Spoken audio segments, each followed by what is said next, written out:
ఓం శ్రీ మాత్రే నమ. శ్రీ గురుభ్యో నమ. మన ఛానల్లోకి స్వాగతం. ముందుగా కుంభరాశి వారి అందరికీ నమస్కారం అండి. ఇక కుంభరాశి వారికి రేపు ఆదివారం ఏప్రిల్ 12వ తారీఖున వృశ్చిక రాశిలో సంచారాన్ని కొనసాగిస్తున్న చంద్రుని యొక్క ప్రభావం చేత ఈరోజు కుంభరాశి వారి జాతకం ఏ విధంగా ఉండబోతోంది, అలాగే మీరు రేపు ఆదివారం రోజున ఎటువంటి పరిహారాలను చేసుకుంటే మీకు ఏ విధంగా ఆదివారం అనేది ఉండబోతుంది అనే పూర్తి విషయాలతో పాటుగా మీరు చేసుకోదలిచిన దేవతారాధనతో పాటుగా పాటించవలసిన పరిహారాల గురించి కూడా ఈరోజు మనం ఈ వీడియోలో వివరంగా తెలుసుకుందాం. ఇక వివరాలకి వెళ్తే కనుక కుంభరాశి రాశి చక్రంలో 11వ రాశి. ఈ రాశికి అధిపతి శని భగవానుడు. ఇక ఈ 2026 సంవత్సరం ఏప్రిల్ 12వ తారీఖున ఆదివారం రోజున కుంభరాశి వారికి పూర్తి ఫలితాలను చూసినట్టయితే కనుక రేపటి రోజున కుంభరాశి వారికి చాలా అంటే చాలా జాగ్రత్తగా ఉండాల్సిన రోజు అని చెప్పుకోవచ్చు. ముఖ్యంగా ఈ కుంభరాశి వారు వాహనాలను అతి వేగంగా నడపడం వల్ల, అలాగే మద్యపానం సేవించి వాహనాలు నడపడం వల్ల కానీ ప్రమాదాలు జరిగే అవకాశాలు బలంగా కనిపిస్తున్నాయి. అదేవిధంగా ఈరోజు ఈ కుంభరాశి జాతకులకు దూర ప్రాంత ప్రయాణాల వల్ల కూడా సమస్యలు వస్తాయి. అలాగే విదేశీ ప్రయాణాల్లో చెప్పుకోలేని ఆటంకాలు కూడా ఏర్పడబోతున్నాయి.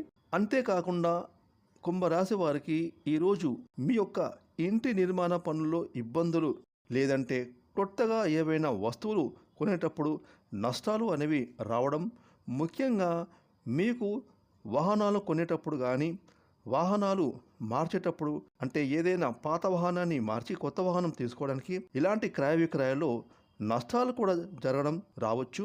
అదేవిధంగా భూ వివాదాలు, ఆస్తికి సంబంధించిన వాటిల్లో నష్టాలు మరియు కుటుంబంలో తగాదాలు అనేవి ఎక్కువగా కనిపిస్తున్నాయని చెప్పొచ్చు. ఇక ఈ కుంభరాశి వారిలో అతి మూర్ఖత్వ స్వభావం చేత ఇబ్బందులు, అలాగే బాధ్యత లేకుండా మీరు డబ్బులను ఖర్చు పెట్టడం వల్ల, లేదంటే మీరు గనక భవిష్యత్తు కోసం ఆలోచించలేకపోవడం వల్ల ఎన్నో సమస్యలు కనిపిస్తూ ఉన్నాయి.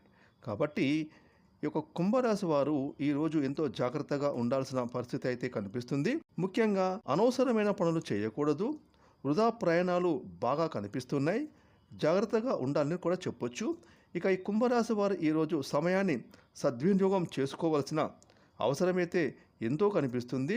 ముఖ్యంగా కుంభరాశి వారు ఆదాయాన్ని దృష్టిలో పెట్టుకొని డబ్బులను ఖర్చు పెట్టకపోతే ఈరోజు నష్టపోవడం జరుగుతుందని కూడా చెప్పొచ్చు. ఇక ముఖ్యంగా రేపు ఆదివారం రోజున ఈ యొక్క కుంభరాశికి చెందిన ప్రేమికులకైతే అపార్థాలు చోటు చేసుకుంటున్నాయి. మీలో మాట పట్టింపులు కనిపిస్తున్నాయి. కాబట్టి సంయమనం పాటించాలి. ఒకరు మాట్లాడితే ఒకరు మౌనంగా ఉండండి, లేదంటే మీరు గొడవలు ఎక్కువయ్యే సూచనలు కనిపిస్తున్నాయి. కాబట్టి ప్రేమికులు ఈ విషయంలో జాగ్రత్తలు వహించండి.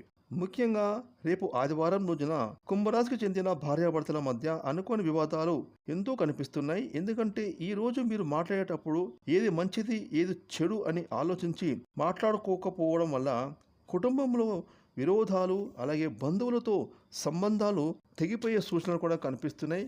కాబట్టి కుంభరాశికి చెందిన స్త్రీ పురుషులు మీ యొక్క కుటుంబ సభ్యులతో కానీ, మీ బంధువులతో కానీ, మీ ఇరుగు పొరుగు వారితో కానీ మాట్లాడేటప్పుడు వెనక ముందు ఆలోచించి, ఒకటికి 2 సార్లు ఆలోచించి ఈ మాట మాట్లాడితే మాకు నష్టం జరుగుతుందా, మాకు మంచి జరుగుతుందా అనే విషయాన్ని బేరేజీ వేసుకొని మాట్లాడడం ఎంతైనా అవసరమని చెప్పుకోవచ్చు. ఇక ముఖ్యంగా రేపు కుంభరాశి వారికి ఆదివారం రోజున చూసుకుంటే మీకు కొన్ని గ్రహాలు అనుకూలించకపోవడం వల్ల రేపటి రోజు ఆదివారం రోజున కుంభరాశి వారు మౌనంగా ఉండడమే మంచిది. దైవ ధ్యానం చేసుకోవడం ఎంతో ముఖ్యం. ముఖ్యంగా మీరు మీ ఇష్ట దైవాన్ని, మీ కుల దైవాన్ని నిరంతరం మనసులో ధ్యానం చేసుకోండి. అంతా ఆ భగవంతుడు చూసుకుంటాడు. ఏది జరిగినా మన మంచికే అని ముందుకు వెళ్ళాలి. లేనిపోని టెన్షన్స్ తీసుకోవద్దు. జరిగేది అంతా మన మంచికే అని ముందుకు వెళ్ళాలి.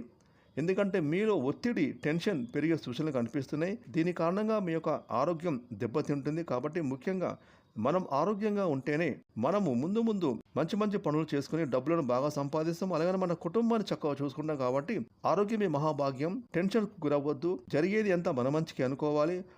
భగవంతుడి పైన భారం పెట్టండి. అంతా భగవంతుడు చూసుకుంటాడు. ఇక ముఖ్యంగా కుంభరాశి వారు రేపు ఆదివారం రోజున మీకు ఎదురయ్యే నెగిటివ్ సిచ్యువేషన్స్ని పాజిటివ్ సిచ్యుయేషన్గా మార్చుకోవడానికి రేపు మీ ఇంట్లో మీ ఇష్టదైవానికి మనస్ఫూర్తిగా స్మరించుకోండి. ఇంట్లో దీపారాధన మీరే చేయండి.